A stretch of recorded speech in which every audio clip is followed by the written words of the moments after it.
too cool for school, man. I think they're in another hallway. Sorry, there's more in another hallway. Yeah.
Of center block.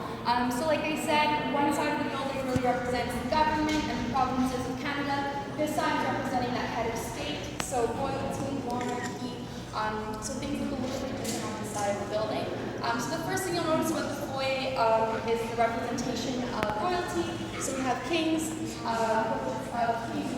around the foyer. The portraits of the kings are all replicas. The only two original ones are Her Majesty Queen Elizabeth II in the yellow dress right here, and then Queen Victoria, the large portrait here. Kind of an interesting story about the portrait of Victoria. This portrait has been saved from 4 different fires. One includes the fire in 1916 here in this building. So we're really lucky to have this original portrait of Queen Victoria. Normally in a coronation portrait, which is the style that this portrait is painted in, you would see the full crown, also the full train of the Queen's dress, but they're cut off. So the reason that they're cut off is before, just prior to the fire in 1916 here at Parliament, in Montreal, there was a riot that broke out and there was a fire inside of the hotel where this portrait was hanging. So during the fire, they wanted to take the portrait out, but the frame was too big. The portrait was too big to fit through the door. So they actually had to cut it from its original frame, roll it up, and bring it out. So that's why we're missing part of that crown and part of the train of her dress. But again, we're really lucky to have this portrait in the building because she has such a long history, the portrait. We also love Queen Victoria here in Ottawa. There's a lot of representation of her here. Other things to note, there is a stained glass ceiling in the foyer on this side as well, but it looks a little bit different. So we see more of that red color to represent royalty. We do have provincial representation with crest. We also have representation of Canada's origins. So French, English, Irish, Scottish, all in the ceiling there. And then we see last names. So those last names are last names of speakers of the Senate.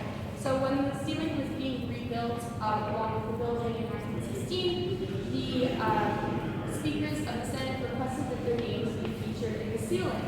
So they were featured in the ceiling, but then they realized that there would be future speakers and their names would not be featured in the ceiling. So what was their solution? They decided, above me you can see the square or the hexagon that says quelqu'un. So that's a French word that means somebody. So the idea is that everyone is somebody, so every speaker will be represented in the ceiling there. An interesting idea. It kind of falls flat though because I think that whoever painted that into the ceiling was an English speaker because they misspelled the word. There's a U missing after the second Q, but they tried. It's there to represent future speakers, so at least there's something there, right? They tried. Another thing I'll point out in the foyer is the stained glass window here. We saw the beautiful Chrissy Belcourt piece on the House of Commons side. On this side, again, following the theme of the monarchy and royalty, we see the Queen's Jubilee piece here. So we see Queen Victoria on the left side and the original Parliament building on the bottom.